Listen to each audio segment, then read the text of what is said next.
Bonjour à tous.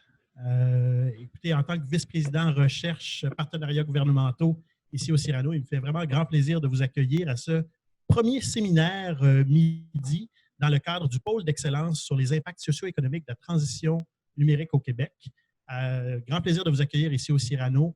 Comme vous le savez, peut-être certains d'entre vous, d'autres pas, Cyrano, c'est un lieu de rencontre privilégié pour la communauté d'affaires, les décideurs publics et aussi la communauté académique, les chercheurs.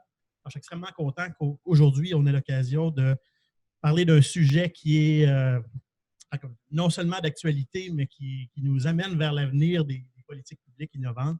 Un grand plaisir d'avoir avec nous mon ancienne collègue à Sherbrooke, Mélanie Bourassa-Forcier, donc, qui est professeure agrégée à la faculté de droit de l'Université de Sherbrooke et fellow Cyrano. À l'Université de Sherbrooke, elle dirige donc les programmes de droit et de politique de la santé et de droit et sciences de la vie. Alors, elle a trouvé le temps dans son horaire chargé de venir nous parler aujourd'hui de l'intégration de l'intelligence artificielle en santé et services sociaux. Donc, merci beaucoup. Bienvenue, Mélanie. Merci. Merci. Donc, je suis très heureuse de voir qu'il y a beaucoup de personnes aujourd'hui pour ma conférence. Je vais prendre des questions donc, tout au long de la conférence et donc n'hésitez surtout pas. Et comme ce sujet est vaste, je n'aurais la prétention de dire que je connais tout. Alors, si je ne couvre pas certains éléments, s'il vous plaît, me l'indiquer. Donc, j'ai choisi de parler d'intégration de l'intelligence artificielle en santé pour deux choses, parce que tout le monde en parle. Donc, je me suis dit, il faudrait peut-être que j'en parle moi aussi.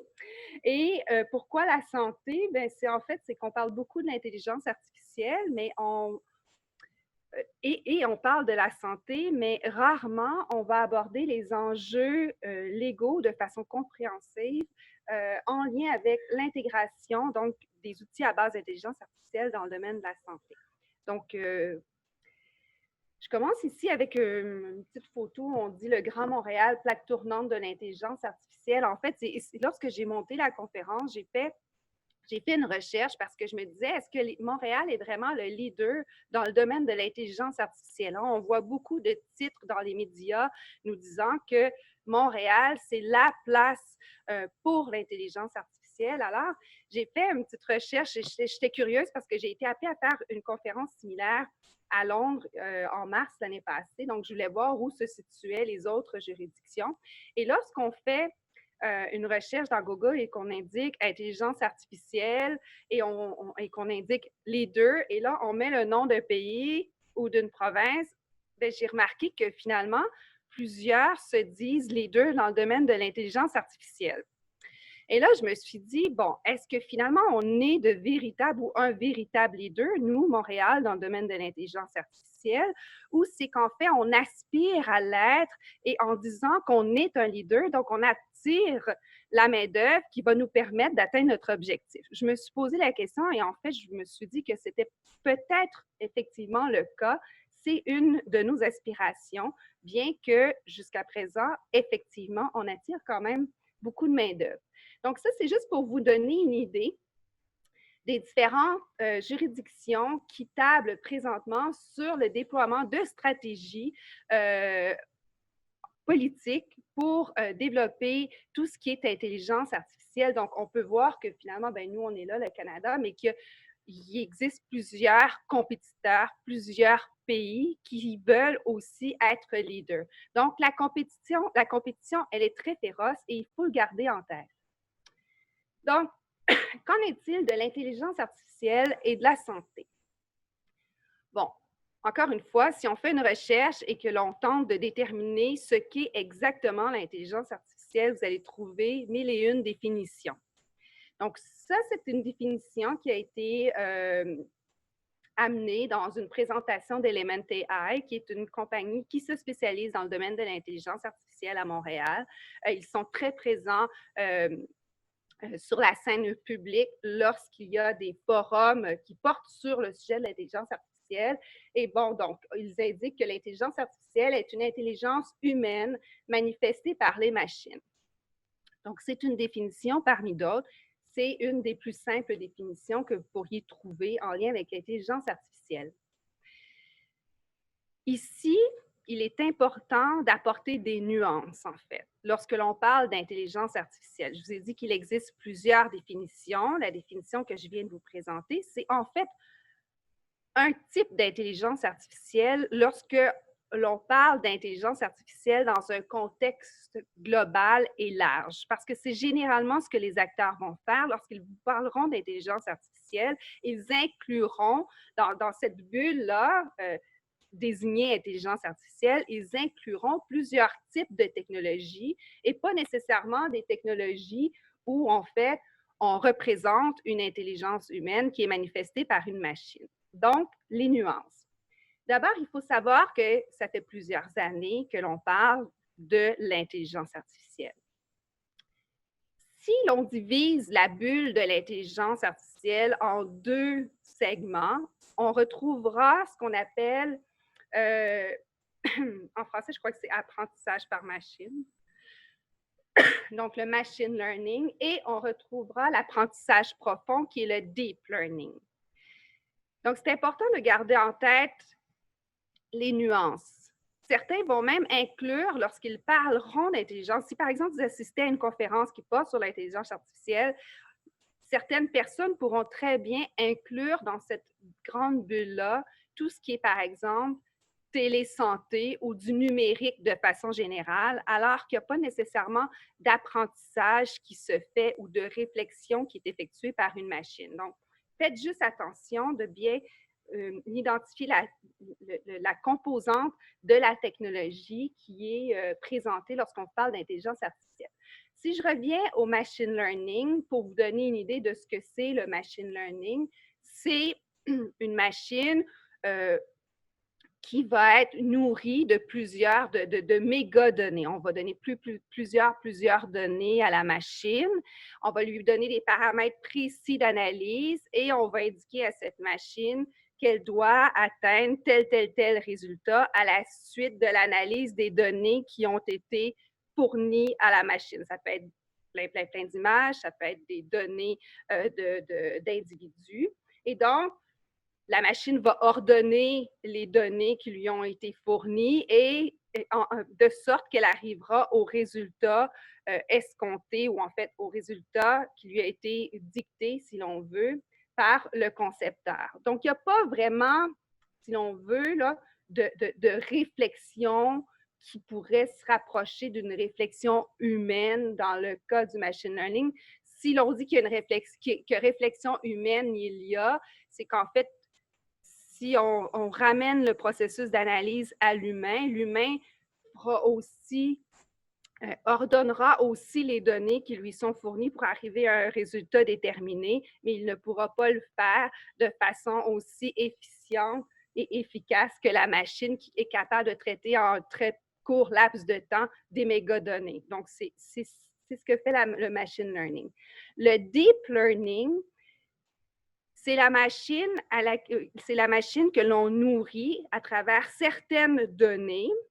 On lui donne certaines données et on lui dicte l'obligation d'atteindre un résultat X ou Y. Et c'est à travers un processus d'apprentissage que la machine pourra atteindre le résultat qui est escompté. Et donc, c'est à travers des essais-erreurs que la machine arrivera au résultat et non pas à travers l'analyse des données qui lui ont été fournies.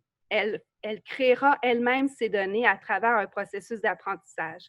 Un exemple très simple, c'est par exemple, on dit à telle machine, ben, tu dois apprendre à... C'est très grossier là, ce que je vous dis, ce que je vous donne comme exemple, c'est vraiment pour illustrer. On dit à une machine, tu dois apprendre à marcher. Pour marcher, tu dois mettre le pied droit devant le pied gauche. C'est tout ce qu'on lui dit. Et l'objectif, c'est d'apprendre à marcher. Donc, si on parle d'un robot, le robot devra faire des tentatives. Puis si vous allez voir des exemples sur YouTube, c'est très, très intéressant. C'est en fait fascinant de voir le processus d'apprentissage.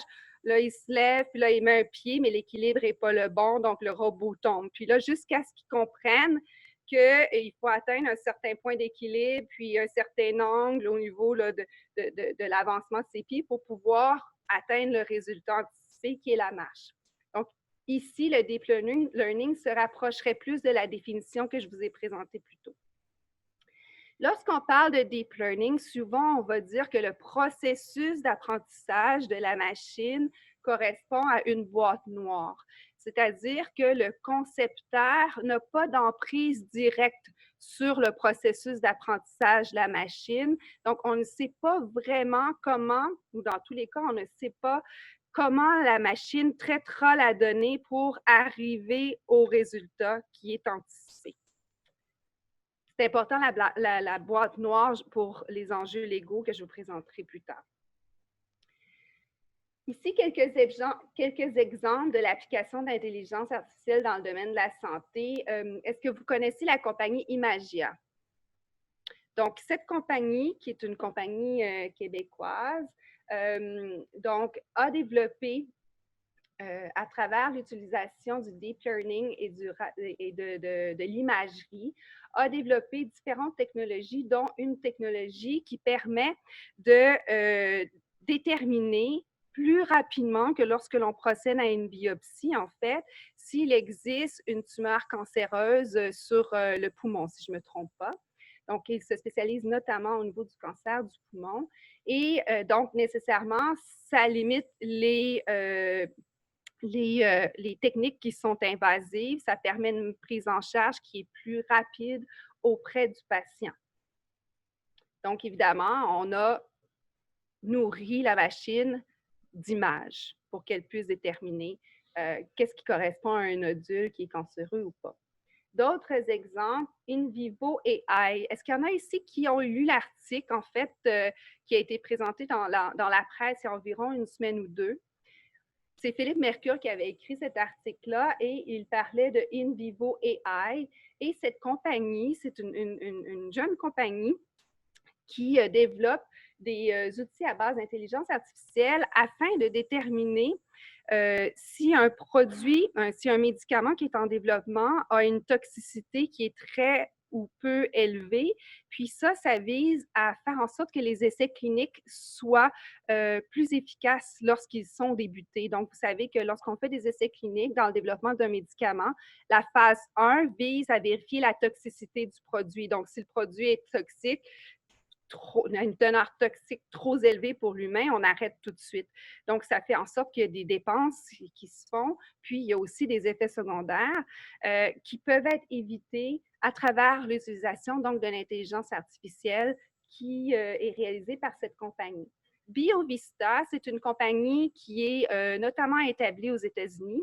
Cette compagnie utilise l'intelligence artificielle pour déterminer les nouvelles utilisations d'anciens médicaments, notamment d'anciens médicaments, de médicaments qui ne sont plus brevetés, des médicaments notamment qui auraient été retirés du marché. Et là, je vous donne un exemple, par exemple, Vioxx. Le produit Vioxx était commercialisé, il y a eu des effets secondaires, des recours collectifs, on a retiré le produit du marché, mais pour certaines personnes, ce produit pouvait s'avérer efficace. Donc, la compagnie BioVista tente de mieux nicher les produits qui ont été retirés du marché pour leur retrouver une nouvelle utilisation. On reparlera des enjeux qui sont liés à cette technique-là de BioVista. Télémédecine, je ne sais pas si vous le savez, mais présentement, il y a beaucoup d'assureurs qui développent des outils qui permettent de faire de la télémédecine, d'avoir de la consultation à distance, qui n'est pas de l'intelligence artificielle dans son sens strict. Mais les assureurs, au-delà de ça, développent aussi présentement des outils qui font en sorte que l'employé peut remplir un questionnaire, par exemple à travers une application, il remplit un questionnaire qui va lui permettre d'avoir une meilleure idée d'une pathologie qu'il pourrait avoir. Par exemple, l'employé est souvent absent, il se sent fatigué, il y a des maux de ventre. Donc, il pourrait remplir un questionnaire et là, lorsqu'il a rempli le questionnaire, il y a un genre de diagnostic qui résulte finalement de l'utilisation de l'application et on lui dit, par exemple, vous souffrez peut-être de dépression, vous devriez aller consulter un médecin ou vous avez telle autre chose.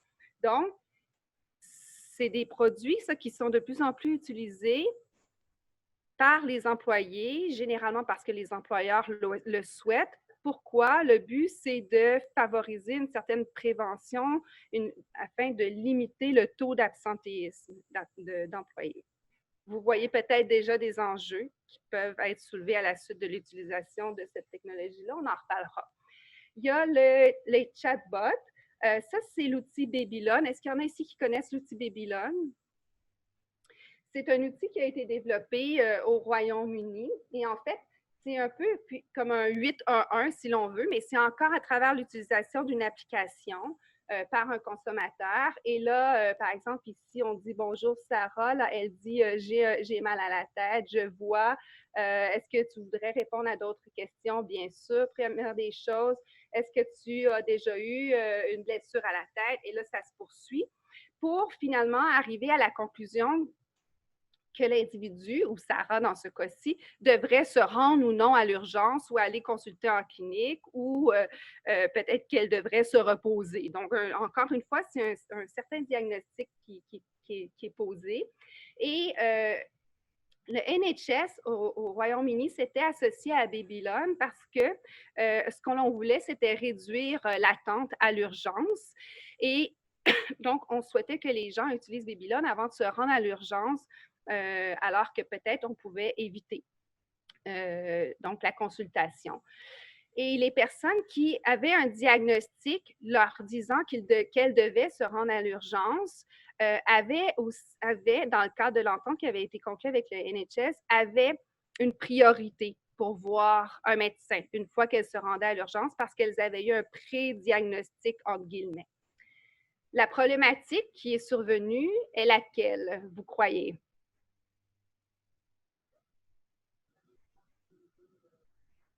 Voilà, exactement. Les gens ont en fait accru leurs symptômes et ça fait en sorte qu'on n'a pas pu régler le problème en bout de ligne. Là, tout le monde arrivait pour avoir une place prioritaire à l'urgence, alors que finalement, le diagnostic avait été établi sur la base de fausses allégations. Je ne sais pas comment le dire, je dois dire, Wobut, merci. Donc ça, c'est un thérapeute virtuel, si l'on veut, qui a été démarré par une start-up, en fait, qui est située à San Francisco.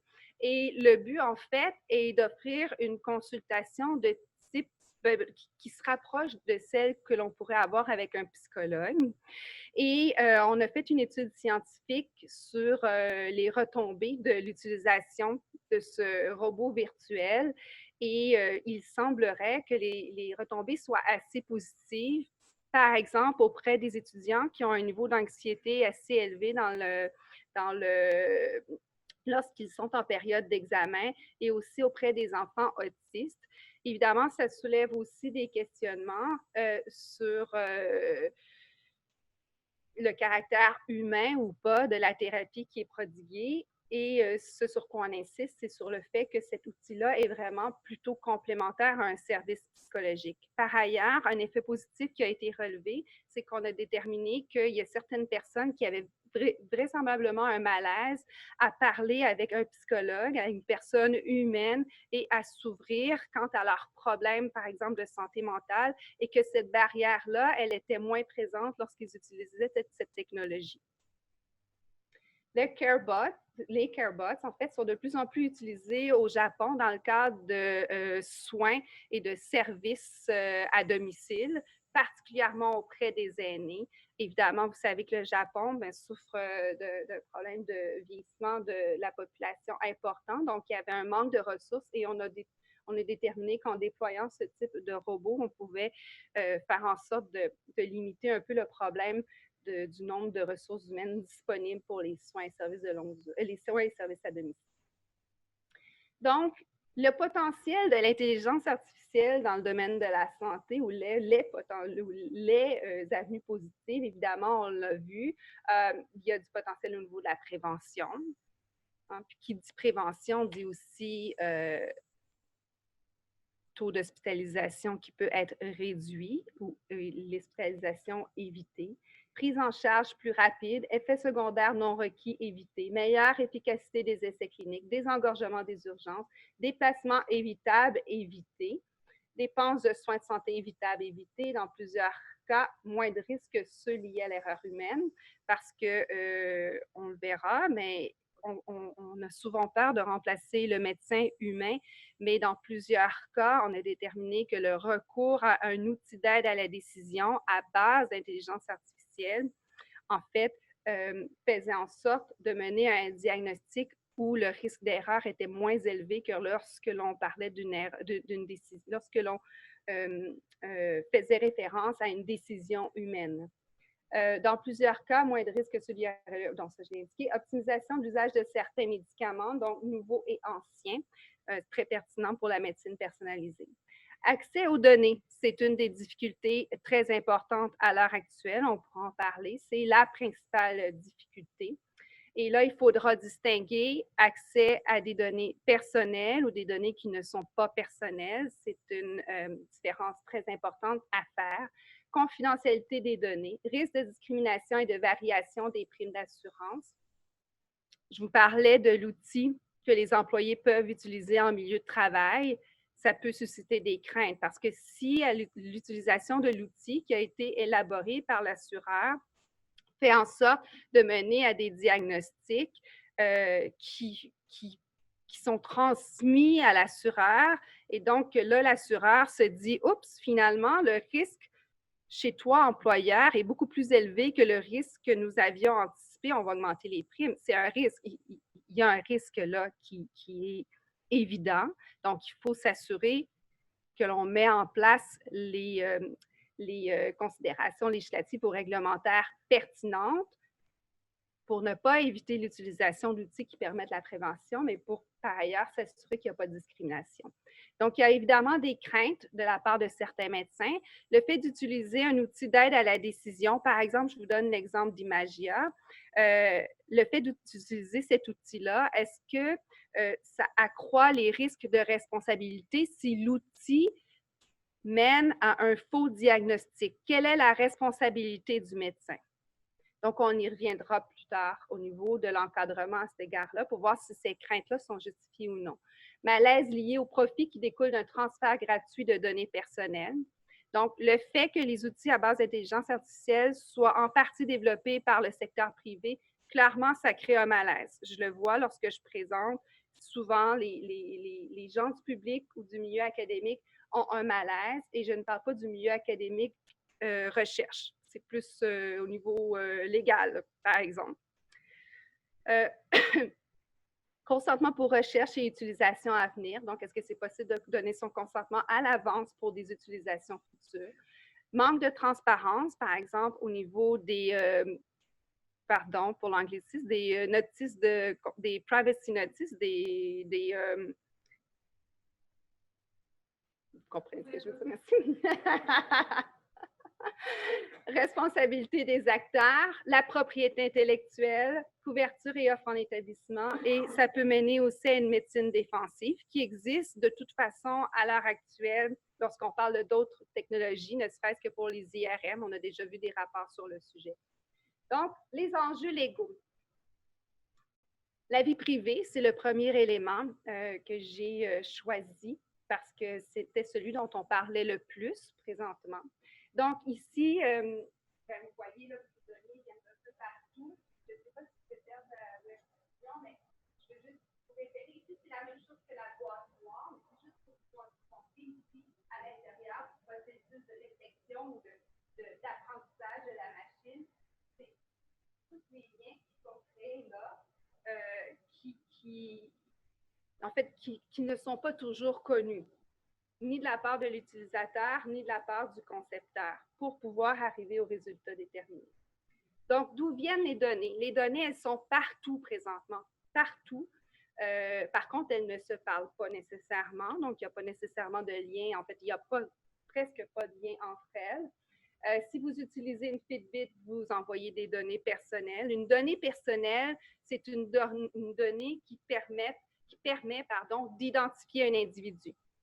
Donc, s'il il n'y a pas de données personnelles qui sont utilisées par un créateur d'intelligence artificielle. Gardez en tête que l'ensemble des lois dont on va parler n'auront généralement pas d'application. La problématique vise les données personnelles. Par contre, lorsqu'on parle d'une donnée personnelle, on ne parle pas juste de la donnée qui nous permet d'identifier directement la personne. C'est la donnée qui nous permet aussi d'identifier cette personne-là de façon indirecte. Ça veut dire qu'il peut y avoir de plus en plus de la triangulation qui est effectuée. Donc, je peux avoir une donnée qui me semble non personnelle, qui est couplée avec une autre donnée qui me semble non personnelle et une autre donnée qui me semble non personnelle, mais le couplage de ces données-là fait en sorte qu'en bout de ligne, je peux identifier la personne, ça devient une donnée personnelle.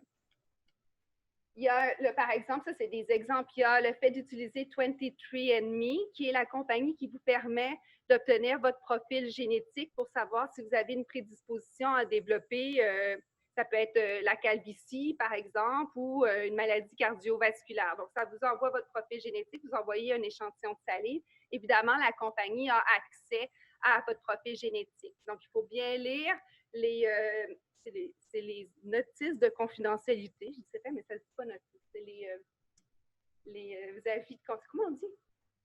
Les avis de confidentialité. Donc, pour savoir qu'est-ce que la compagnie peut faire.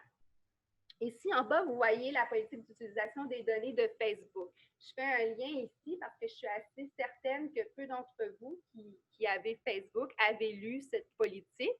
Puis c'est parce que justement, on ne lit pas les politiques en fait de confidentialité que l'on se retrouve avec des surprises comme dans le cas du scandale avec Cambridge Analytica. Hein.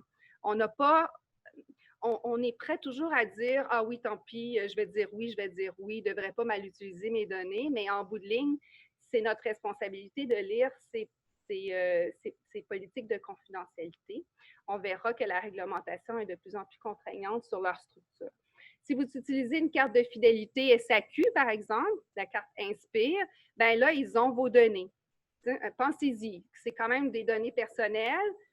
Ça pourrait laisser entendre que vous avez tel profil de consommation, même si vous achetez ce pas pour vous. C'est quand même, ils ont votre profil d'achat de boissons alcoolisées. Et ça, c'est lié à vos données personnelles parce que votre nom est là, votre adresse et tout. Et ça se retrouve aussi dans le dossier médical, évidemment. Le dossier médical, on connaît le dossier patient, mais il reste que nos données sont quand même un peu partout dans un cabinet. Par exemple, si vous avez parfois déménagé, ça peut être dans un cabinet de médecin qui était à Drummondville, là, c'est rendu à Montréal, puis c'est aussi dans certains établissements de santé. Et ça peut être dans une clinique privée, si vous allez en plus à Rockland. Donc ça, c'est tout à fait moi, en fait. Moi, je vois un peu partout. Je suis sûre que j'ai des données un petit peu partout puis que ça ne se parle pas. Un peu plus qu'avant, mais il reste que ça ne se parle pas tant que ça. Donc, ça ici, c'est le mémoire de la Commission d'accès à l'information qui a été présenté dans le cadre de la Déclaration de Montréal sur l'intelligence artificielle, où on nous dit, même si les lois en matière de protection des renseignements personnels devront à terme être modifiées afin de répondre plus adéquatement à l'environnement technologique et aux nouveaux enjeux qui en découlent, la Commission considère qu'il n'y a pas d'incompatibilité en soi entre le développement d'intelligence artificielle et la protection des renseignements personnels. Ça, c'est la position de la Commission. Je vous mets ça ici parce que souvent, si vous assistez à des conférences ou à des colloques sur l'intelligence artificielle, vous verrez qu'il y a une certaine opposition. On a ceux qui veulent développer les outils à base d'intelligence artificielle, des chercheurs du milieu académique et du milieu privé. Et on a ceux qui veulent, souvent des juristes ou des gens du milieu de l'éthique, qui veulent vraiment s'assurer qu'on protège les renseignements personnels. Et vous avez peut-être déjà vu même des perceptions s'affronter dans le cadre de ces colloques-là, où l'on parle de droit individuel versus de droit collectif. Le droit collectif étant lié, ou en fait, on le justifie de la façon suivante. Souvent, on va amener le fait que l'individu devrait accepter de partager ses données pour que l'on puisse faire de la recherche dans le but de promouvoir l'intérêt d'une collectivité. Donc, je vous présente les deux perceptions. Quelles sont nos lois, les principales lois applicables? En fait, il y en a plusieurs. Il y a la loi fédérale sur la protection des renseignements personnels et des documents électroniques, généralement, vous allez entendre cette loi-là désignée comme étant PIPEDA. Donc, ça, c'est la loi fédérale. Chez nous, on a décidé, nous, d'adopter notre propre loi provinciale qui vise l'accès aux documents des organismes publics et la protection des renseignements personnels dans le secteur public. Et on a notre loi qui concerne le secteur privé. Quels sont les... Oui. En plus, on a notre code civil sur le consentement. Exact, je sais. J'y ai passé ce matin, puis c'est parce que j'ai toute une autre liste après. Je me suis dit, parce que le Code civil doit respecter, en fait, ces lois-là. On doit, en bout de ligne, toujours respecter PIPEDA. Donc, je suis partie de PIPEDA, mais effectivement, le Code civil aussi prévoit. Bon point. Donc, qu'en est-il au niveau de la vie privée? Les principes à retenir, et là, je ne suis pas allée chercher chacune des dispositions parce que certaines se dupliquent. Donc, il faut savoir qu'en tout temps, l'individu doit donner un consentement éclairé à l'utilisation de ses données personnelles, donc des données qui permettent d'identifier l'individu de façon directe ou indirecte. Le recueil des données, en fait, on a droit à recueillir que des données qui sont pertinentes et proportionnées aux finalités. C'est-à-dire que les données qui sont nécessaires pour atteindre notre objectif. Le problème avec l'intelligence artificielle, c'est que ça peut être difficile lorsqu'on crée notre outil de savoir exactement ce à quoi il pourra éventuellement servir. Parce que plus on obtient des données dans le domaine de l'intelligence artificielle, plus on est à même de déterminer le potentiel, en fait, lié au développement de notre outil. On peut déterminer qu'est-ce qu'on pourra faire avec ces données-là lorsqu'on obtient de plus en plus de données. Donc, c'est pour ça que c'est difficile d'obtenir un consentement pour une finalité précise à un moment précis, parce que l'objectif final, on ne le connaît peut-être pas dans le développement de notre technologie. Oui.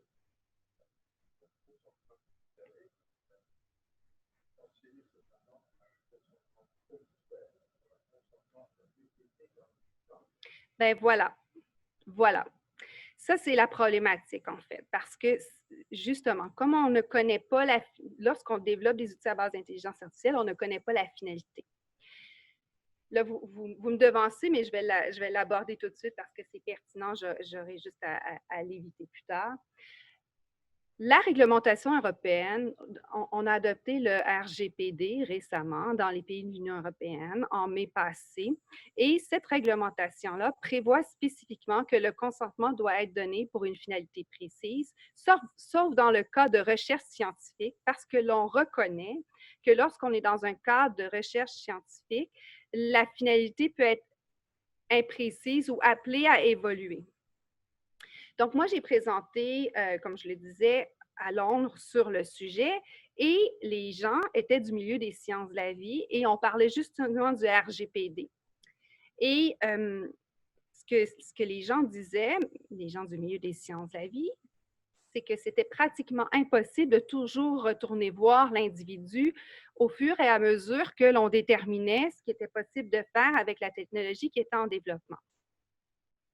Donc, la question est, est-ce qu'à ce moment-là, comme la technologie est quasi toujours en développement, on peut la considérer, en fait, on peut considérer que la collecte et l'analyse de données peut se qualifier de recherche continue. Et là, j'ai trouvé très intéressant, j'ai posé la question et la réaction était très intéressante. Les gens de compagnies pharmaceutiques qui étaient présents étaient d'avis que oui, c'est toujours de la recherche que l'on fait à partir de données. Donc, ça justifierait le fait qu'on ne retourne pas à chaque fois obtenir un consentement. Dans la mesure où, lorsqu'on obtient le consentement, on a été très transparent sur ce qu'on développait comme technologie. Mais ça voudrait dire, puis là, je ne sais pas si je vous parle, ceux qui sont non-juristes, mais ça voudrait dire à ce moment-là qu'on donne quand même un consentement qui est large. Donc, est-ce qu'on peut consentir ici? Est-ce qu'on peut donner un consentement large ici? Et c'est là où c'est peu clair. lorsqu'on regarde l'énoncé de politique des 3 conseils que je vais vous montrer, qui est l'organisme, en fait, qui régit la recherche qui est effectuée dans un milieu institutionnel, on peut obtenir un consentement large, incluant, on peut aussi, en fait, faire de l'utilisation secondaire de données. Là, il faut avoir l'obtention du comité d'éthique à la recherche, mais on n'est pas obligé d'aller revoir l'individu. Mais ça, c'est dans un contexte de recherche institutionnelle. Parce que là, si on regarde les lois ici, hein, la loi sur l'accès aux documents des organismes publics, ainsi que la loi sur les renseignements personnels, et qu'on lit les rapports de la CAI, on se rend compte que la CAI considère qu'un consentement doit être donné pour une finalité précise et qu'il ne peut donc être donné dans un contexte large. Donc, on est un peu dans le flou. C'est plate comme réponse, mais on est effectivement dans le flou et là, les opinions varient vraiment sur ce qu'on peut ou pas faire. Et dans le milieu institutionnel, on réalise qu'il y a quand même certaines craintes qui existent sur l'obtention d'un consentement large et sur la recherche avec une finalité qui est non déterminée, c'est-à-dire sur ce que l'on qualifie vraiment comme étant de la recherche.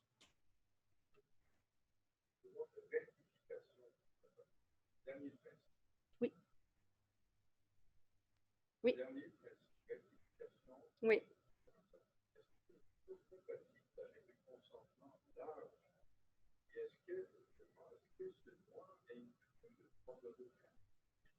Voilà. Bon. La réglementation européenne, elle a été, en fait, lorsqu'elle a été adoptée, vous savez, on est beaucoup plus spécifique sur le droit de retrait, sur le droit à l'oubli, sur le droit à la rectification. Nous, notre réglementation, elle date de près de 40 ans. C'est une réglementation qui n'a pas été développée lorsqu'on a développé des outils numériques qui sont équivalents à ce qui existe maintenant. Donc, on parle du droit à la rectification et ce droit-là, c'est le droit de faire rectifier une information qui serait inexacte. Si on parle d'un outil à base d'intelligence artificielle, même si on réfère à la réglementation européenne et au droit à l'oubli, il semble que ce droit-là ait une portée quand même assez limitée parce que lorsqu'on obtient l'information, disons, qui est personnelle, parce qu'on vise des informations personnelles, comme concepteur, disons, on obtient l'information personnelle et là, on traite cette information-là devient autre chose. Et c'est de l'information qui sert souvent à entraîner la machine. Donc, est-ce que le fait de pouvoir être oublié du système fait en sorte que notre donnée peut ensuite être extraite du système? Bien, en fait, au niveau pratique, puis je ne sais pas s'il y a des gens ici qui travaillent dans le domaine des technologies, mais au niveau pratique, c'est quelque chose qui s'avérait assez difficile à faire. Et l'Union européenne aurait même reconnu cela, en fait, que c'est dans la mesure du possible que le droit à l'oubli va s'appliquer, incluant le droit à la rectification. Donc, parce qu'une fois qu'on est dans cet univers-là, la donnée est traitée, ça peut non seulement être difficile à faire, mais ça peut aussi ne pas être pertinent et dans l'intérêt collectif, parce que vous y pensez, on développe par exemple un outil d'aide à la décision où on utilise tant de données qui permettent l'efficacité puis la sécurité du produit, et là, on retire une partie des données, bien nécessairement, la fiabilité de l'outil deviendra variable. Donc, en fait, ça a été assez clair au niveau de l'Union européenne que ce n'est pas ce qu'on souhaitait, que d'affecter la fiabilité de ce qui était développé à partir des données. Oui.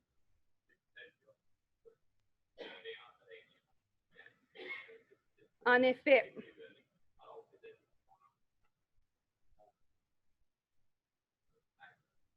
Exact.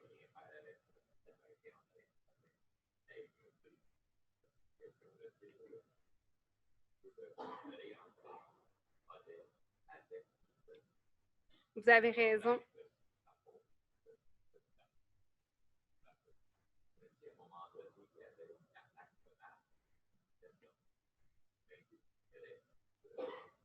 Ça ne marche pas.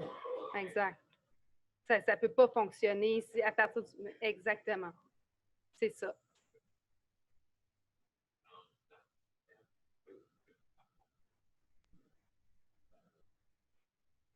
c'est ça. Exactement. Puis, vous avez raison parce que je leur ai posé spécifiquement la question, puis n'étant pas spécialisée dans le domaine des technologies, je ne comprenais pas comment ça pouvait se faire. En fait, moi, il me faudrait un cours sur le sujet là, parce que je ne comprends pas, je ne suis pas capable de visualiser comment ils peuvent effectivement extraire la donnée qui est rendue dans un autre univers. Puis, ben,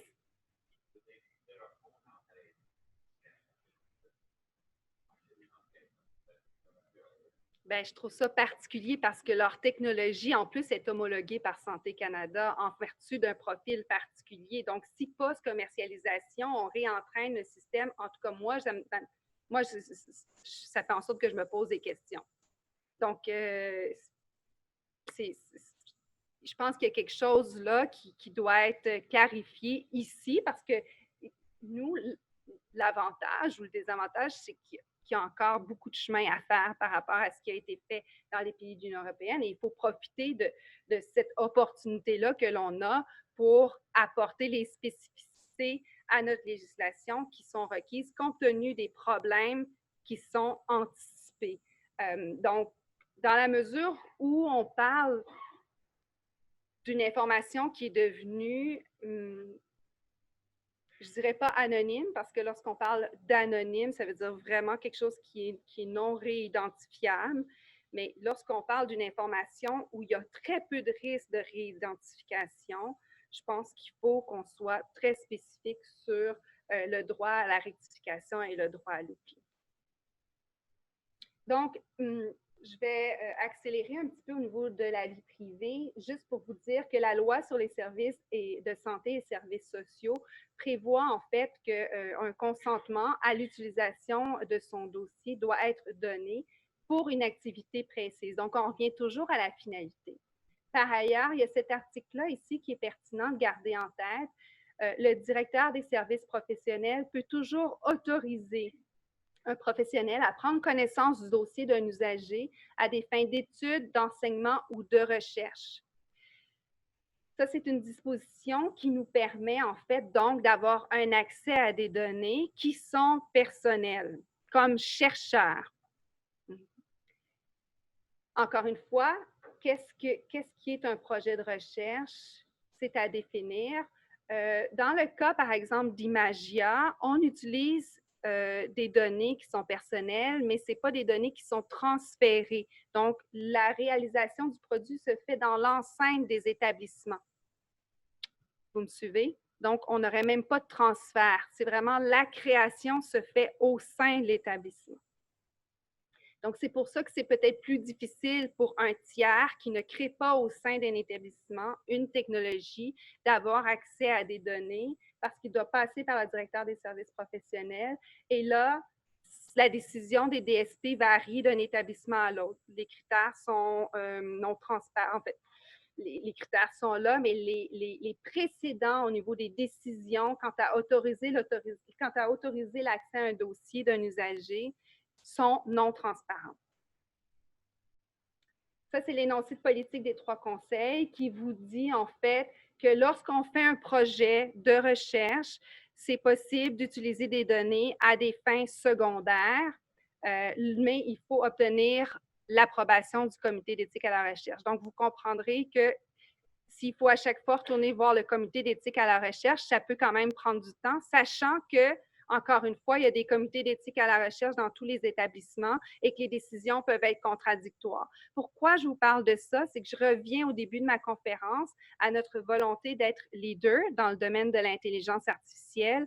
C'est des obstacles, c'est des éléments qui prennent du temps, c'est des éléments qui doivent être pris en considération si l'on veut faire du Québec un leader dans le domaine d'intelligence artificielle. Il faut uniformiser nos politiques. Il faut s'assurer qu'on préserve la confidentialité des données personnelles, qu'on assure la sécurité de ces données-là, mais en même temps qu'il y ait un processus qui soit transparent, clair et anticipable de la part des développeurs de nouvelles technologies. Qu'en est-il ailleurs? Je vous en ai glissé un mot, le RGPD. Je vous ai dit qu'il y avait des spécificités additionnelles qui étaient apportées, notamment au niveau du droit à l'oubli. Une chose qui est importante de garder en tête, c'est que lorsqu'on a adopté le RGPD, on a bien spécifié que lorsqu'on obtient un consentement de la part d'un individu pour l'utilisation de ses données personnelles, le consentement doit être donné pour chacune, on a indiqué, des finalités de la collecte de données, mais aussi que cette information-là qui est fournie à l'individu et à laquelle il consent, elle doit être claire et compréhensible. Et donc, on suggère que pour chacun des éléments, on ait, par exemple, une vidéo qui accompagne la notice de confidentialité pour être certain que le sujet sait à quoi il consent. Donc, si on reprend la politique de confidentialité de Facebook, qui doit faire 3 pages, si on avait, par exemple, une petite vidéo et on cochait après « oui, je consens », après ça, une petite image, après je cochais « oui, je consens », je crois qu'il y a beaucoup plus de gens qui sauraient à quoi ils ont consenti et ce serait beaucoup plus intelligible et digestible, si c'est quelque chose qui se dit, pour le consommateur. Et les risques de poursuite seraient d'autant plus limités, en fait, parce qu'on s'assurerait que l'individu a compris. Les exemples d'enjeux au niveau de la vie privée, bon, l'exception pour fin de recherche scientifique et utilisation secondaire des données, je vous l'ai indiqué. Je voulais vous parler rapidement du PARS-3. Est-ce qu'il y en a ici qui connaissent le projet PARS-3? C'est un projet qui a été développé par un groupe de recherche à l'Université de Sherbrooke. Et eux, ce qu'ils veulent faire, en fait, je vous ai dit que les données étaient partout. Hein. Donc, on retrouve les données un peu partout, ça ne se parle pas. On pourrait faire un entrepôt de données où on demande un accès lorsqu'on a un projet particulier que l'on souhaite mettre en place. Eux, ce n'est pas ce qu'ils suggèrent. En fait, ce qu'ils suggèrent, c'est de créer si l'on veut, des tuyaux entre chacune des bases de données existantes.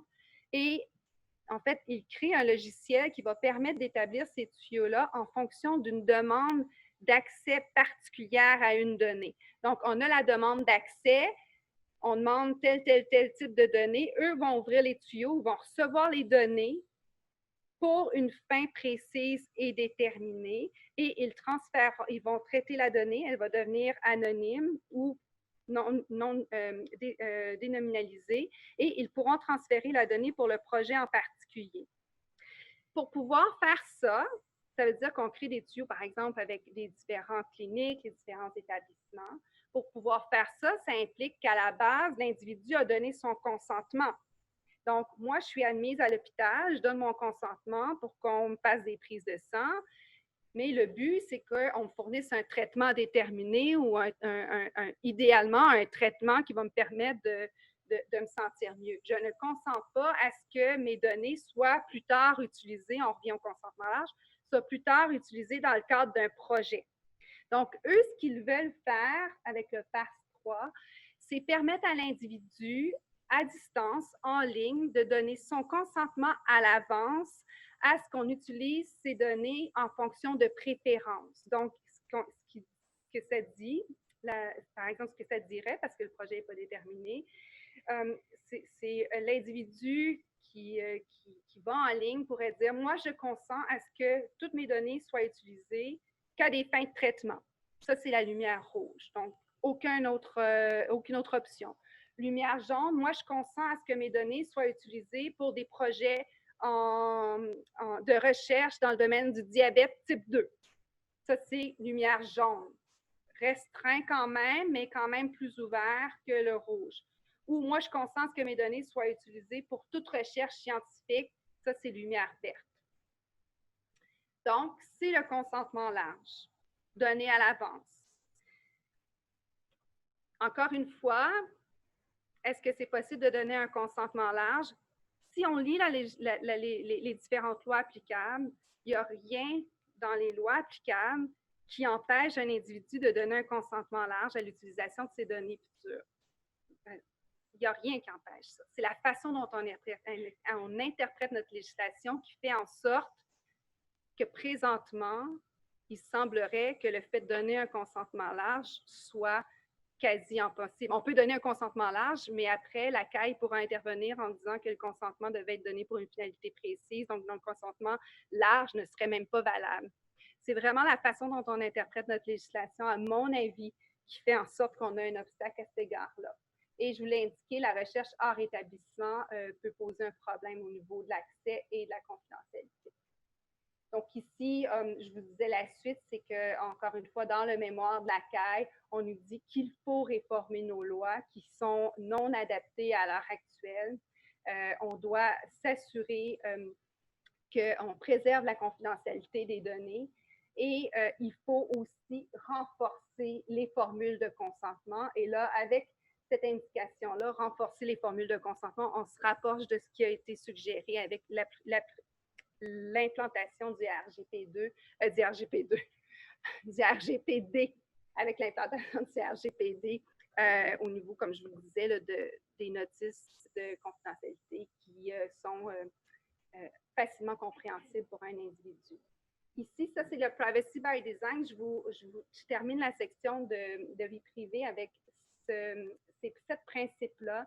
C'est la docteure Anne Cavoucan qui a développé le modèle du Privacy by Design. Elle s'est associée avec KPMG pour faire en sorte que les compagnies qui développent des outils technologiques suivent ces 7 principes-là et il y a maintenant un processus de certification qui est existant. Et selon elle et KPMG, si l'on suit ces 7 principes-là, on serait conforme en fait à la législation canadienne dans le développement des produits qui ont recours à l'intelligence artificielle. C'est bien. Moi, je trouve que c'est une belle initiative. C'est quelque chose qui est même rendu, qui est dans plein de pays. Ça a été développé au niveau international. Le processus de certification est très intéressant, mais il demeure qu'il n'y a pas de processus d'audit. Donc, on obtient notre certification et une fois qu'on obtient notre certification, il n'y a pas de suivi, si l'on veut, post-commercialisation qui nous assure qu'on continue à respecter ces 7 principes. Et il n'y a pas de pénalité non plus. Donc, ça, c'est une problématique, à mon avis. C'est un modèle qui est en développement, donc j'ai l'impression qu'il va être éventuellement amélioré. Oui. J'ai aucune idée. J'ai aucune idée. Elle est docteure en psychologie, en fait. J'ai aucune idée de... Lorsqu'elle présente, elle détaille jamais ses éléments. Donc, je pense que c'est une formule qui est très complexe et ce que j'ai compris, moi, c'est que c'est vraiment l'objectif, c'est d'être transparent et d'être redevable envers l'individu. Donc, on s'engage, c'est un engagement. Donc, à mon avis, ça revient à la question de la proportionnalité. Mais pratico-pratique, chacun des éléments, comment ils sont évalués, pour moi, c'est très nébuleux. Je ne sais pas. Donc, et j'ai jamais entendu, je ne sais pas si vous l'avez entendu présenter, elle présente souvent ce modèle. J'ai jamais entendu d'explication détaillée sur les 7 principes.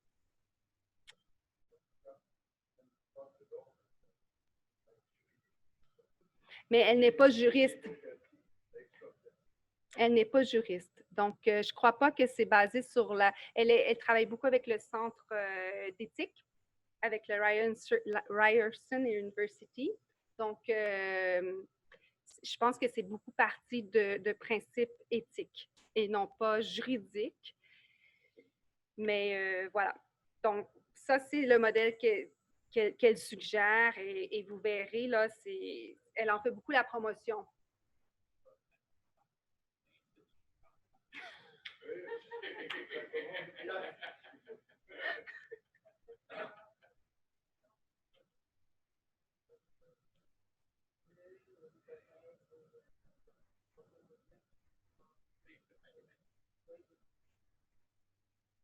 Je ne sais pas.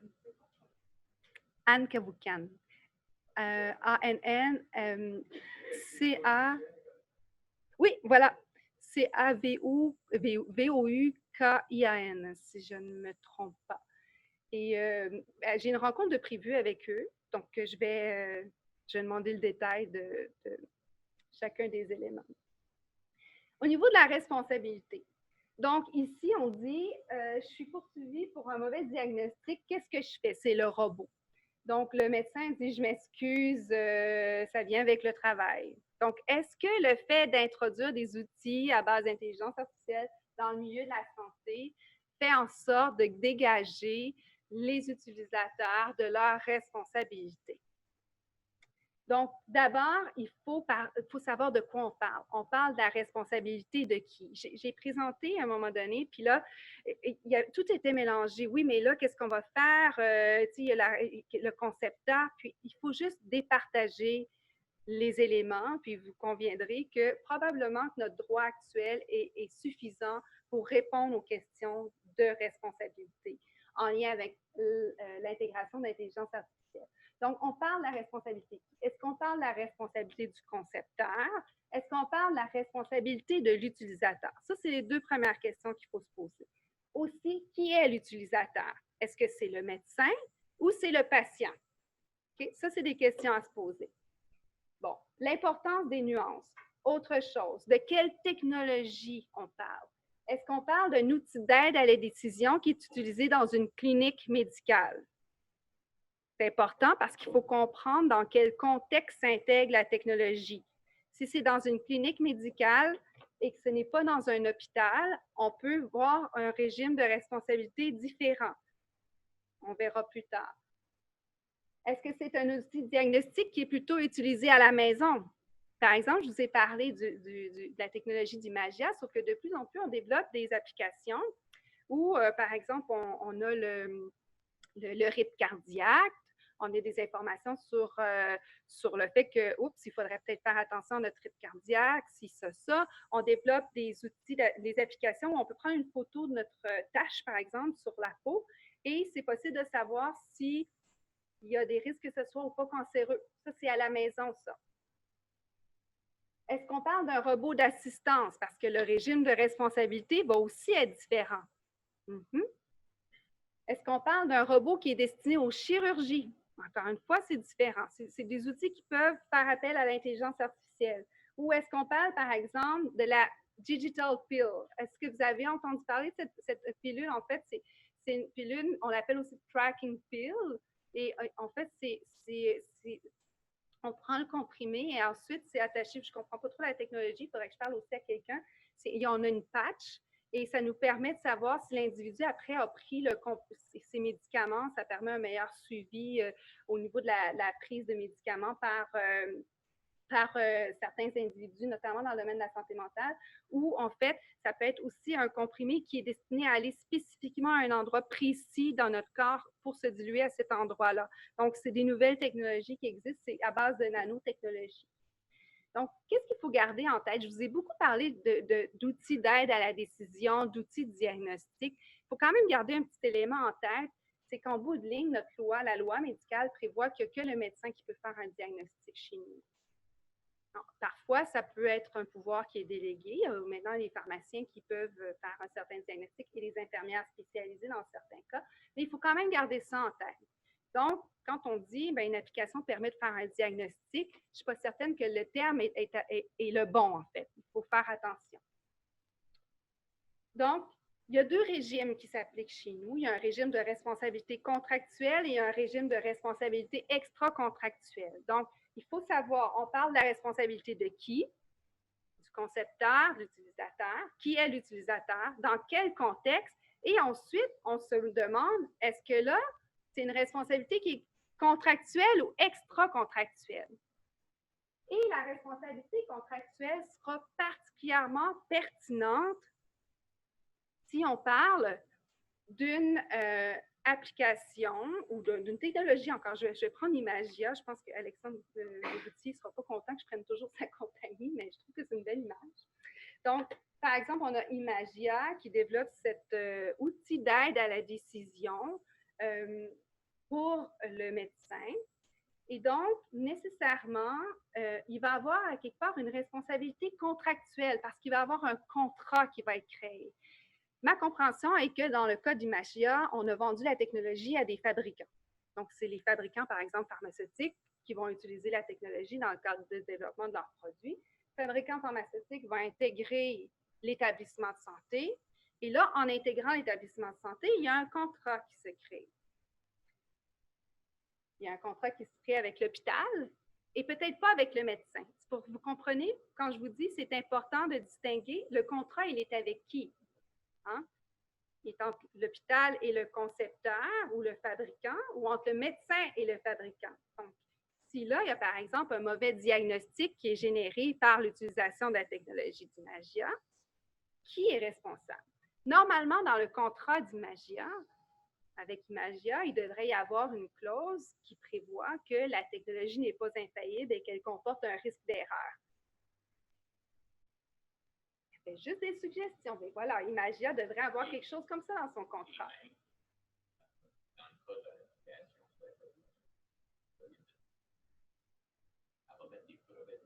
Ben voilà.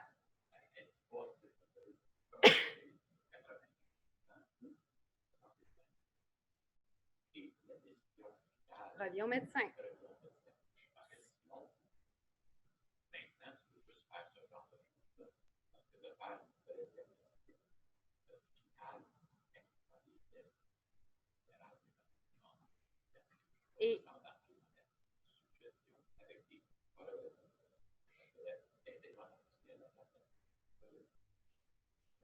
Et tout simplement, si on veut un exemple de ce qui existe déjà, c'est les tests diagnostiques.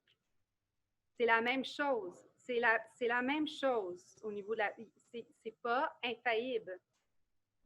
Donc, c'est la même chose. Et là, donc, la compagnie devrait normalement toujours se protéger par contrat au niveau de sa responsabilité.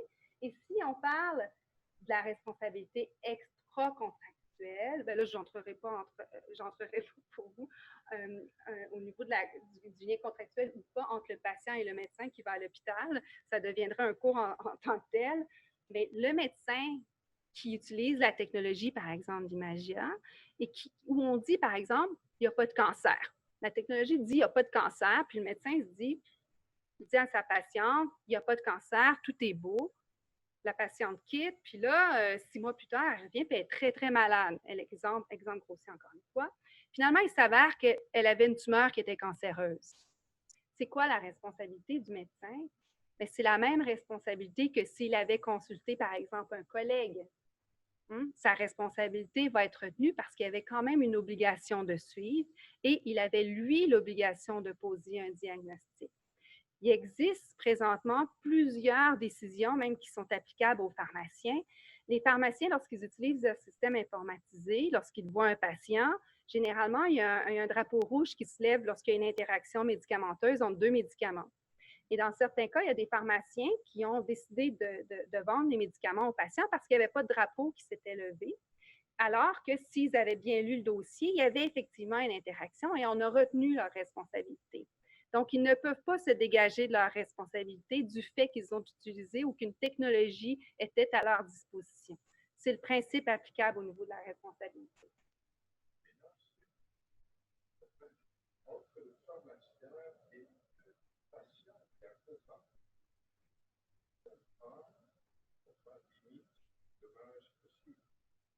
Détermine aussi, quand il y a des clauses diminuant la responsabilité de l'autorité.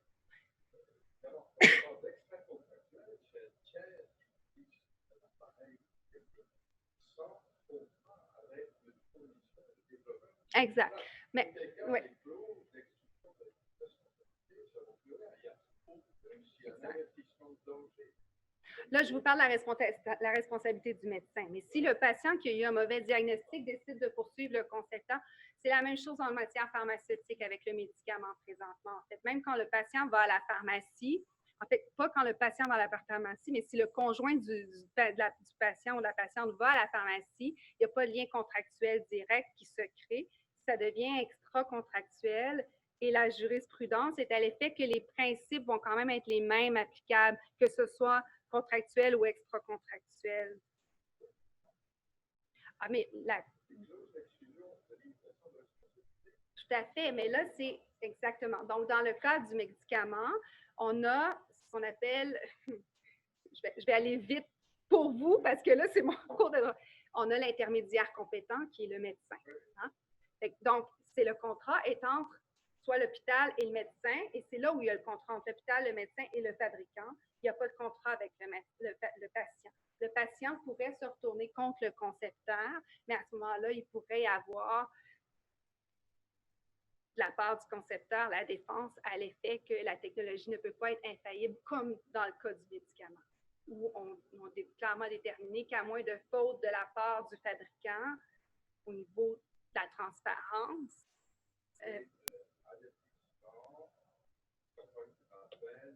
voilà, exactement. Donc, si le concepteur a été très transparent au niveau, par exemple, des marges d'erreur, il devrait s'en sauver. Dernier point, la mise en marché. Quels sont les enjeux? Bien, je vous ai parlé tantôt de la réticence des médecins à utiliser les technologies, puis on vient de parler de la responsabilité. Nécessairement, les médecins ne voudront pas utiliser une technologie s'ils ne savent pas qu'elle a été considérée comme étant fiable et efficace par une autorité sanitaire ou par un organisme quelconque d'évaluation. Donc, on parle dans ce cas-ci de Santé Canada. Et à l'heure actuelle, les règles de mise en marché des outils à base d'intelligence artificielle qui intègrent le marché de la santé sont assez nébuleuses. On a certaines règles présentement qui sont qui ont été publiées par Santé Canada. Il y a de la législation applicable. Santé Canada retravaille ces règles-là. En fait, on est en processus de réforme de la réglementation parce qu'on réalise que la diversité des outils que l'on qualifie actuellement d'outils médicaux est très importante et donc que le processus d'approbation de ces outils-là doit peut-être être révisé pour deux choses. On ne peut pas, comme dans le cas du médicament, prendre autant de temps pour approuver un outil, par exemple, d'aide à la décision à base d'intelligence artificielle. On ne peut pas prendre autant de temps que pour les médicaments parce que ça évolue trop vite, la technologie, et on risque, lors de l'approbation, de se retrouver dans un contexte où la technologie est déjà passée date. Autre chose, je vous ai dit qu'on poursuivait toujours la collecte des données. Contrairement à un médicament, on peut faire des études phase 4, mais pour l'intelligence artificielle, on collecte toujours des données. Donc là, Santé Canada se demande s'il ne devrait pas y avoir toujours un pouvoir de surveillance des outils à base d'intelligence artificielle. Donc, post-surveillance. Et qu'est-ce qu'on met en place pour faire cette post-surveillance-là? Et l'autre enjeu, c'est l'accès et l'assurance. On revient à la responsabilité, on revient au risque d'erreur. Je vous ai dit que dans plusieurs cas, les outils à base d'intelligence artificielle comportaient une marge d'erreur qui était moins importante que celle liée au diagnostic du médecin. Donc, qu'est-ce que c'est la responsabilité d'un hôpital d'offrir ou non l'accès à une nouvelle technologie à base d'intelligence artificielle si ça permet des soins qui sont améliorés? Si l'hôpital n'offre pas l'accès, est-ce qu'il y a une responsabilité? Je reviens à la question du diagnostic, du test diagnostique. Il y a une décision, en fait, il y a eu un recours, en fait, aux États-Unis. Le médecin, je fais beaucoup de parallèles entre les deux. Le médecin avait un patient et il a décidé de ne pas faire un test diagnostique pour voir si le patient avait un métabolisme lent ou rapide avant de prescrire un médicament. Donc là, il a prescrit le médicament, c'est un enfant, l'enfant est décédé. Au départ, il y a eu une poursuite contre les parents parce qu'on a dit que c'était une overdose. Et finalement, on a réalisé que l'enfant avait un métabolisme d'absorption lent. Donc, si on avait fait le test, on aurait eu une meilleure prescription du médicament. Donc, on transpose ça ici avec ces nouvelles technologies-là. Est-ce qu'il pourrait y avoir une responsabilité si la nouvelle technologie permettait des soins où, en fait, il y a de meilleurs traitements qui sont prodigués? Et qu'est-ce qu'on fait de l'assurance? Hein? Qu'est-ce qu'on couvre? Qu'est-ce qu'on couvre pas? C'est clairement un enjeu. Ça, ici, je vous ai juste mis la directive de Santé Canada La technologie d'Imagia, elle fait l'objet d'une approbation pour classe 2, mais la plupart des logiciels, en fait, les logiciels qui ne font que transmettre et de conserver des données sont considérés comme des instruments médicaux de classe 1 de Santé Canada, c'est-à-dire qu'on obtient un engagement de la part du concepteur à l'effet qu'il va respecter la réglementation, mais il n'y a pas de processus d'homologation particulier de la part de Santé Canada. Donc, ici, encore une fois, l'importance de la confiance des utilisateurs, mais aussi l'importance des délais lorsqu'on parle de la mise en marché. Ici aussi, gardez en tête, il y a aussi un processus d'appel d'offres pour favoriser ou non l'intégration des nouvelles technologies dans le domaine de la santé. Enfin, je vous laisse là-dessus. C'est au niveau de la propriété intellectuelle, c'est un dernier enjeu que je ne vais pas particulièrement développer. Je tiens seulement à vous indiquer que de plus en plus, on réalise qu'en Chine, les nouvelles technologies à base d'intelligence artificielle font l'objet de demandes massives de brevets, ce qui n'est pas le cas chez nous, où on privilégie le système d'innovation ouverte. Et ça crée des craintes, en fait, dans le milieu juridique, où on commence à dire qu'il faudrait peut-être penser à breveter, quitte à ce que l'on brevette les produits puis les softwares, mais qu'après, on donne un accès à travers des contrats d'innovation ouverte qui seraient plus limités que dans un contexte d'innovation totalement ouverte.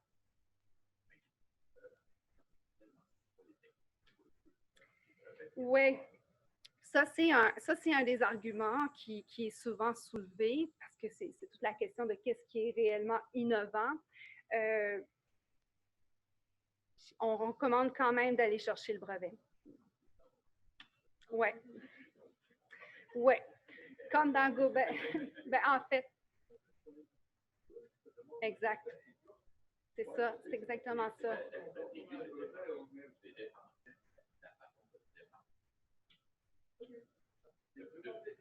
C'est ça, exact. Parce que ce qui arrive, c'est qu'on...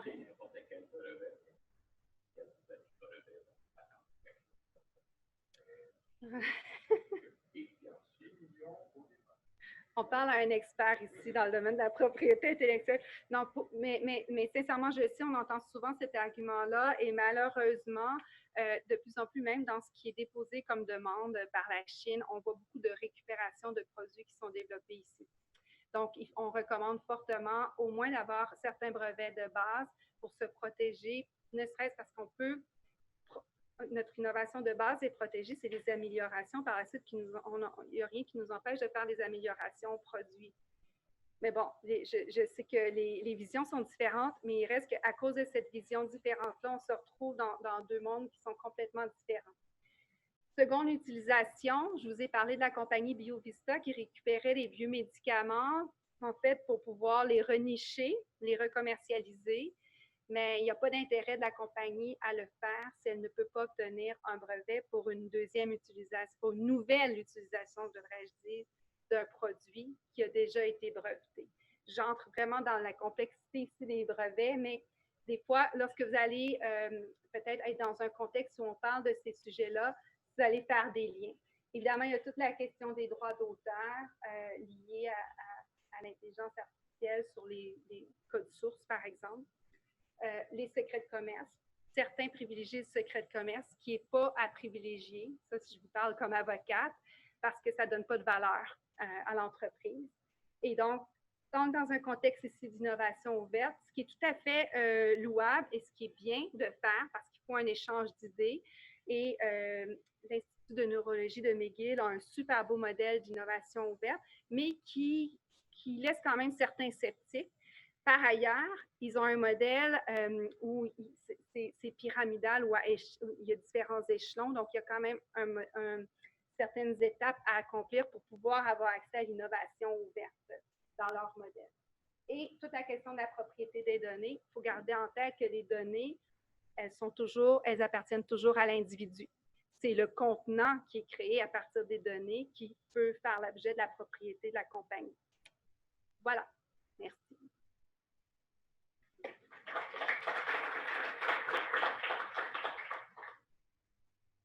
Oui.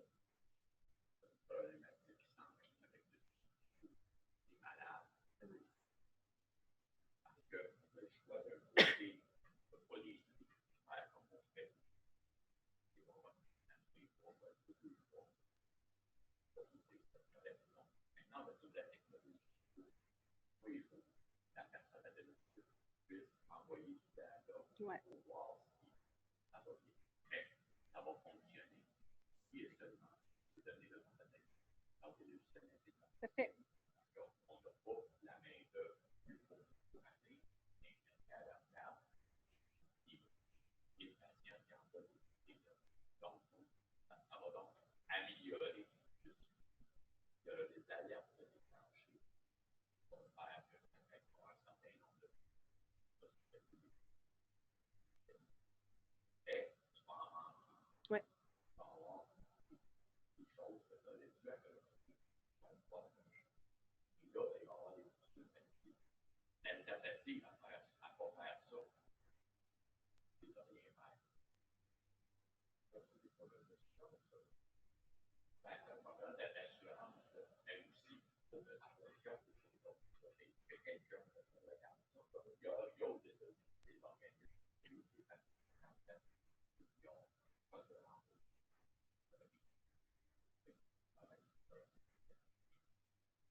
il n'y a pas de code bioéthique de patient. Non, on n'a pas. C'est sûr qu'il va y avoir des erreurs. Mais il va y avoir plus de positifs données que de négatifs. Et pareil, on est dans la même situation que la voiture autonome. La voiture autonome, il y a eu des erreurs, des choses. Mais si la voiture autonome est incroyable, à des niveaux, ça va considérable pour qu'on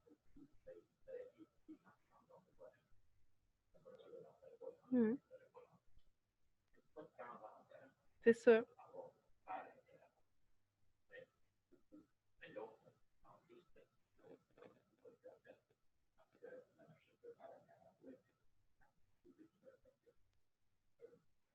Tout à fait.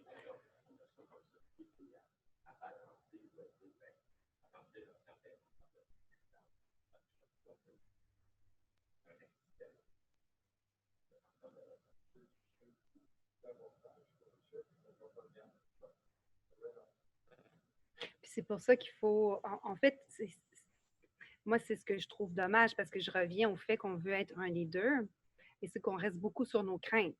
Donc, on parle un peu des deux côtés de la bouche, là. Donc, on veut être un leader, on se dit les deux, mais en même temps, on reste beaucoup sur nos craintes et en tout cas, si on va de l'avant avec la mise en place de solutions qui sont pas nécessairement, c'est pas nécessairement la meilleure solution, pas à pas. On ne fait pas le petit pas en avant présentement. On veut faire le grand pas qui va nous permettre de régler tous les problèmes d'un coup, mais le problème, c'est que le grand pas, on va peut-être le faire, mais quand il va être trop tard pour qu'on soit le leader. Oui, eux autres, c'est sûr qu'au niveau des droits de la personne,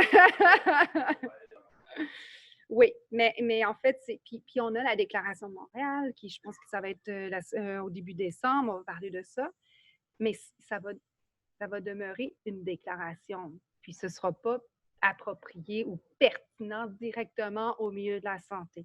Les acteurs doivent dès maintenant se concerter, puis pas faire un projet de demande de subvention pour un projet académique qui va mener à un résultat dans 4 ans. Là.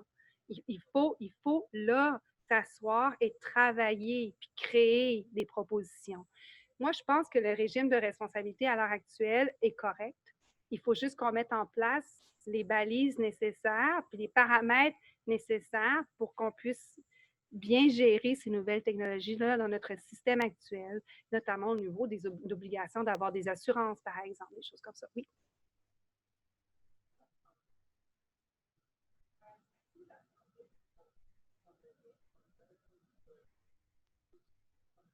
Oui.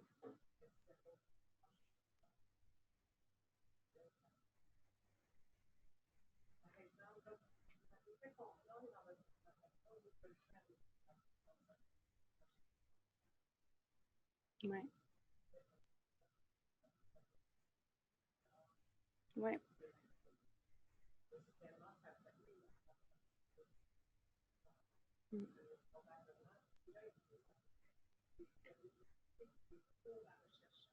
Oui, exactement.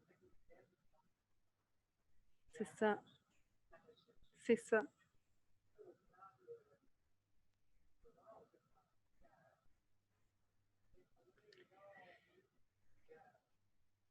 Mais moi, je pense que si on... Ouais, c'est une très bonne question parce que pour pouvoir le faire, ça demanderait des années, à mon avis. Parce que ben, je pense que c'est toute une question de la perception, puis vous pourrez, Yann, vous direz aussi ce que vous en pensez, mais moi, j'ai l'impression, lorsqu'on regarde les jugements de la Cour suprême qui interprètent notre charte, où on a, par exemple, le droit à la liberté, à la sécurité et tout ça, de plus en plus, il émane de ces jugements-là. En fait, on confère beaucoup de force à l'intérêt individuel, à mon avis, avant l'intérêt collectif. Oui, puis donc, comme maintenant on est dans cette ère-là, même si on disait dans une loi bien commun santé, la charte, c'est la loi suprême. Hein?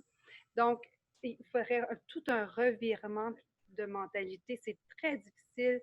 Je pense que je pense qu'on pourra plus atteindre cet objectif-là sans dire maintenant, il faut voir la santé comme bien commun. Ça, je pense que c'est trop difficile à faire dans ce contexte actuel.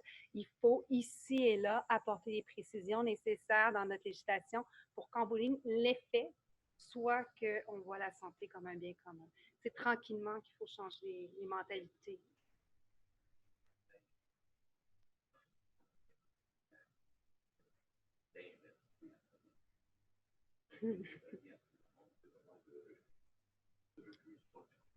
Ouais. Oui, tout à fait.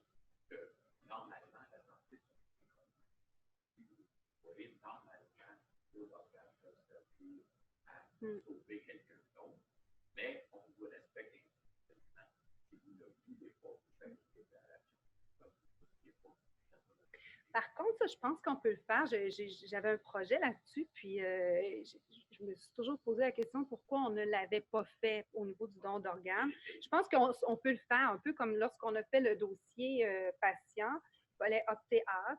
Ça serait, moi, je ne voyais pas de problème pour la difficulté, je crois que c'est de rejoindre tout le monde pour donner vraiment l'opportunité d'opter out, parce que tout le monde n'a pas, par exemple, un permis de conduire pour refuser.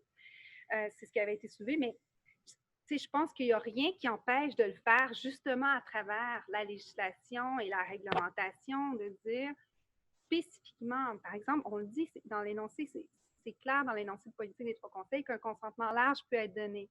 On peut le prévoir spécifiquement dans la législation et on peut adopter une philosophie d'interprétation différente à la CAI. Et aussi, il faut changer la philosophie dans les organismes qui sont impliqués dans le transfert des données.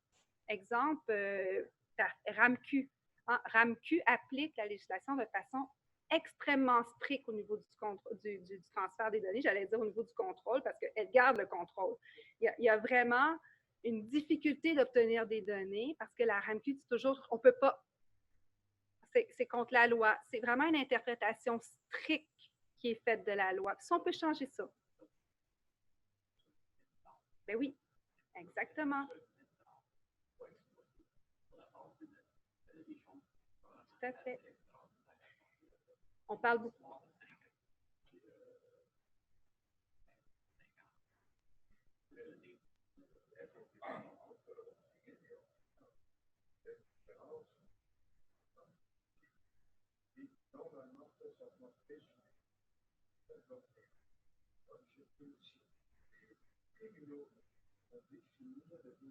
Tout à fait.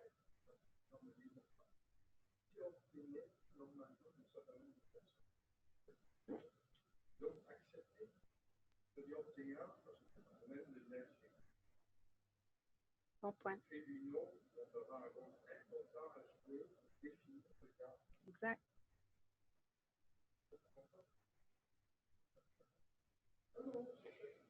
Mais il faut prendre une chance. Je veux dire, il faut la prendre, la chance. Ouais. Ouais. Mais moi, je crois on est rendu à un moment où on doit prendre une chance, puis se dire, ben, sauf que le problème, c'est qui l'acteur qui va prendre la chance.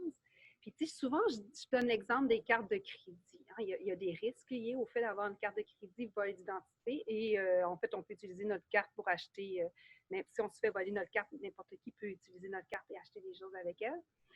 Mais qu'est-ce qui arrive si ça arrive? Oui, il y a un risque. Il n'y a jamais de risque zéro, il faut se le dire.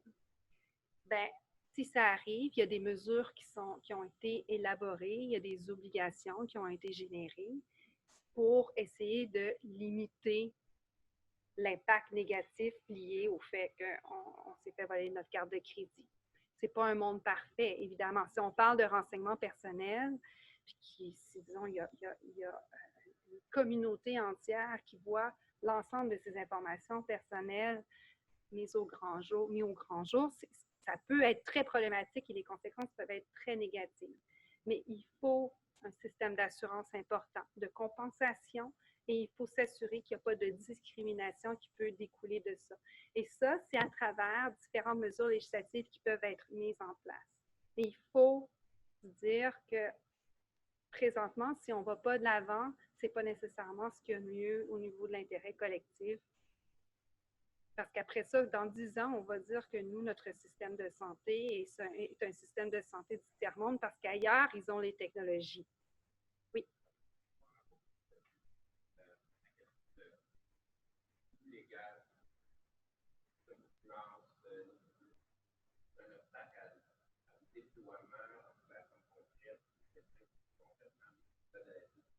Mm-hmm.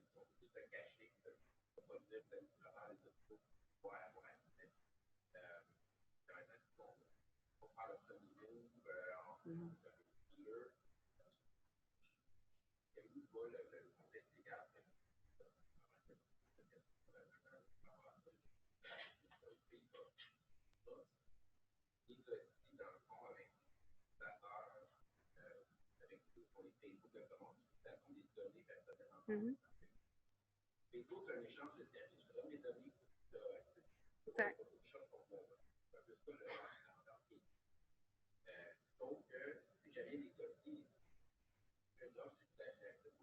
Mm-hmm.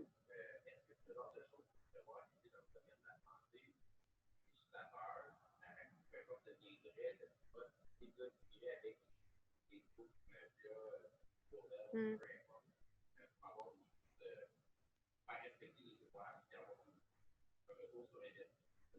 Mm-hmm. Mm-hmm.